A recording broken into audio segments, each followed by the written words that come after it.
இது Kinni AI news. இன்றைய முக்கிய செய்திகளுக்கு வரவேற்கின்றோம். நான் ரூபா. காசாவின் கண்ணீர், 10 மாத குழந்தையின் பட்டினி, இஸ்ரேலின் தாக்குதல் தொடர்கிறது. அரங்கேறுவது ஒரு மனிதாபிமான பேரழிவு. பிலஸ்தீனின் காசா பகுதியில் மக்கள் இன்று பெரும் துன்பத்தில் தவிக்கிறார்கள். உணவின்றி பல நாட்கள். மருத்துவ உதவி கிடைக்காமல் காயங்களுடன் வலியால் கதறும் குழந்தைகள். 10 மாத குழந்தையின் எலும்புகள் வெளியில் தெரியும் அளவுக்கு சதை குறைந்திருக்கிறது. இது வெறும் பட்டினி அல்ல, ஒரு உயிர்கொல்லிப் போரின் விளைவு. உலக நாடுகள் அமைதியாக இருக்கின்றன. இஸ்ரேலின் தாக்குதல்களை கண்டித்து உலக நாடுகள் எதையும் செய்யாமல் அமைதி காத்துக் கொண்டிருக்கின்றன. ஆனால் பிரிட்டனைச் சேர்ந்த ஆளும் கட்சி உறுப்பினர் சாரா சாம்பியன் இது ஒரு இனப்படுகொலை என கடுமையாக கண்டனம் தெரிவித்துள்ளார்.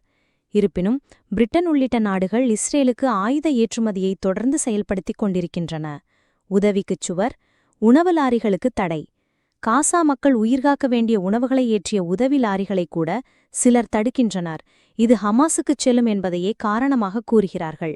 ஆனால் போருக்கு எதிராக குரல் கொடுத்த ஆர்வலர்கள் தங்களது போராட்டங்களில் மக்கள் பட்டினியால் சாகிறார்கள் என கூச்சலிடுகிறார்கள். இஸ்ரேலுக்குள் எழும் எதிர்ப்பும் வளர்கிறது. தெல் அவிவில் பலர் தெருவில் இறங்கி போருக்கு எதிராக முழக்கமிடுகிறார்கள். காசா மக்களின் துயரம் நிறுத்தப்பட வேண்டும் என்பதே அவர்கள் கோரிக்கை. ஹாரெட்ஸ் பத்திரிகையாளர் கிடியோன் லேவி எச்சரிக்கிறார். நெதன்யாகுவை நீக்கினாலும் இஸ்ரேலின் கொடூரமான கொள்கைகள் மாறாது என்றார். காசா இன்று நெருப்பில் எரிகிறது. மாணவர்கள், பெற்றோர், குழந்தைகள் யாருக்கும் பாதுகாப்பில்லை. மனிதநேயம் அழிக்கப்படுகிற இந்த தருணத்தில் உலகம் எங்கே நிற்கிறது? இப்போதுதான் நேரம்.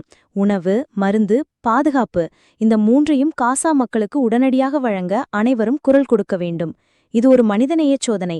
நாம் தோற்கக்கூடாது. தருணத்தில் உலகம் எங்கே நிற்கிறது? இப்போதுதான் நேரம். உணவு, மருந்து, பாதுகாப்பு, இந்த மூன்றையும் காசா மக்களுக்கு உடனடியாக வழங்க அனைவரும் குரல் கொடுக்க வேண்டும். இது ஒரு மனிதநேய சோதனை. நாம் தோற்கக்கூடாது. செயல்படும் நேரம். இதுதான் இன்றைய முக்கிய உலகச் செய்திகள். இந்த செய்தி அறிக்கை இத்துடன் நிறைவு பெற்றது. நன்றி. உங்கள் செய்தி வாசிப்பாளர் ரூபா.